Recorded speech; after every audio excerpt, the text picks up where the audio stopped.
इस वीडियो के अंदर हम देखेंगे कि किस तरीके से आप कैरेक्टर वैल्यू किसी वेरिएबल में स्टोर करा सकते हैं और कैसे उसे प्रिंट करा सकते हैं। तो अगर आपको कैरेक्टर टाइप का वेरिएबल लेना है तो आपको लिखना पड़ेगा कैर और कोई भी वेरिएबल का नाम ABC, मैंने यहाँ पर CH ले लिया है, ठीक है। और कैरेक्टर वैल्यू हमेशा सिंगल कोट में स्टोर होती है, यानी सिंगल कोट स्टार्ट और सिंगल कोट क्लोज, इसके बीच में आप एक कैरेक्टर लिख सकते हैं। सिंगल कैरेक्टर, आप ऐसा नहीं लिख सकते कि यहाँ पर ABCD कुछ और भी लिख दें, नो, ये गलत हो जाएगा। कैरेक्टर का मतलब सिंपल वन कैरेक्टर, तो मैंने यहाँ पर A इसमें स्टोर करा दिया, ठीक है। इसी तरीके से आपको अगर फ्लोट वैल्यू स्टोर करानी है तो वेरिएबल किस टाइप का लेना पड़ेगा, फ्लोट। फ्लोट वैल्यू यानी जब आपको पॉइंट में वैल्यू लेनी हो, और वेरिएबल का नाम कुछ भी दे सकते हैं, मैंने B दे दिया। और इसमें आप पॉइंट के अंदर वैल्यू स्टोर करा सकते हैं, जैसे मैंने स्टोर करा दिया 3.56, ठीक है। अब इन वैल्यूज को प्रिंट कराना है, तो प्रिंट कराने के लिए क्या करें, प्रिंटफ। अब ध्यान रहे कि जो चीज एज इट इज प्रिंट करानी है, ठीक है, वो तो आप डबल कोट्स में एज इट इज लिख देंगे। जैसे मैंने लिख दिया वैल्यू ऑफ CH, और जहां पर आपको वैल्यू प्रिंट करानी है, किसकी वैल्यू प्रिंट करानी है, आपको इस CH की वैल्यू प्रिंट करानी है, तो यहां पर क्या लिखना पड़ेगा, अगर इंटीजर वैल्यू होती तो %d लिखते, अगर कैरेक्टर वैल्यू है तो %c लिख देंगे, double quotes close, comma, %c की जगह किसकी वैल्यू प्रिंट करनी है वो कॉमा के बाद बताएंगे। अब बताइए %c की जगह किसकी वैल्यू आनी चाहिए, इस वेरिएबल की, तो यहां पर हम लिख देंगे क्या, CH। यहां पर आप जो चाहे वो लिख सकते हैं, जरूरी नहीं है कि आप यहां पर ये स्टेटमेंट लिखें, आप कुछ और लिख सकते हैं। इससे ये A की वैल्यू प्रिंट कर देगा।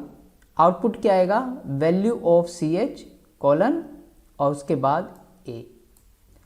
फ्लोट वैल्यू देखते हैं, उसके लिए भी हम लिखेंगे प्रिंटफ। अब फ्लोट वैल्यू प्रिंट करानी है, तो फ्लोट वैल्यू को प्रिंट कराने के लिए अगर कुछ एज इट इज प्रिंट कराना है तो पहले वो लिख देंगे, अदरवाइज अगर आप सिंपल वैल्यू ही प्रिंट कराना चाहते हैं तो फ्लोट के लिए यूज होगा %f। और यहां पर क्या लिख देंगे, जिसकी वैल्यू प्रिंट करानी है, किसकी करानी है, B की, तो यहां पर लिख दीजिए B। That's it, clear. तो आपको क्या समझ में आया कि %d यूज होता है किसके लिए, इंटीजर वैल्यू प्रिंट कराने के लिए, और %c किसके लिए यूज होता है, कैरेक्टर वैल्यू प्रिंट कराने के लिए, और %f किसके लिए यूज होगा, फ्लोट वैल्यू प्रिंट कराने के लिए। चलिए इसका एक प्रैक्टिकल करके देख लेते हैं। तो इसका प्रैक्टिकल करने के लिए मैंने यहां पर प्रोग्राम लिख दिया है, स्क्रीन क्लियर कर दी है, कैरेक्टर टाइप का वेरिएबल ले लिया है A, इसे सिंगल कोट में स्टोर करा दिया है। और इसे प्रैक्टिकल को करने के लिए मैंने यहाँ पर प्रोग्राम लिख दिया है, स्क्रीन क्लियर की है CLR से, और ये CH नाम का एक वेरिएबल लिया है, इसमें A स्टोर कर दिया है मैंने सिंगल कोट में, क्योंकि कैरेक्टर है ये। और फ्लोट को स्टोर कराने के लिए मैंने फ्लोट टाइप का वेरिएबल लिया है B, और वैल्यू स्टोर की है 3.56।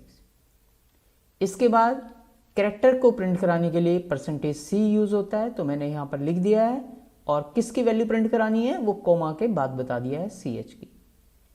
इसी तरीके से फ्लोट को प्रिंट कराने के लिए %f, किसकी वैल्यू प्रिंट करानी है, B की, वो यहां पे लिख दिया। अब इसका आउटपुट क्या आएगा, अगर कहते हैं इसका आउटपुट आएगा A और नेक्स्ट लाइन पे 3.56, तो ये रॉन्ग आंसर है। क्यों रॉन्ग आंसर है, क्योंकि जो इसका आंसर आएगा वो आएगा A एंड 3.560000, और ये एक ही लाइन में आएगा, क्योंकि A के बाद आपने नेक्स्ट लाइन पे जाने के लिए नहीं कहा था, और साथ में 000 आ रही है, क्योंकि जो टर्बो C जहां पर आउटपुट शो करेगा ये आपको 6 डिजिट तक आउटपुट शो करेगा। तो अगर आप चाहते हैं ये नेक्स्ट लाइन पे आ जाए तो हम क्या करना पड़ेगा, यहाँ पर /n देना पड़ेगा। अगर आप इसे अब कंपाइल करें और रन करेंगे तो देखिए अब नेक्स्ट लाइन में आ रहा है।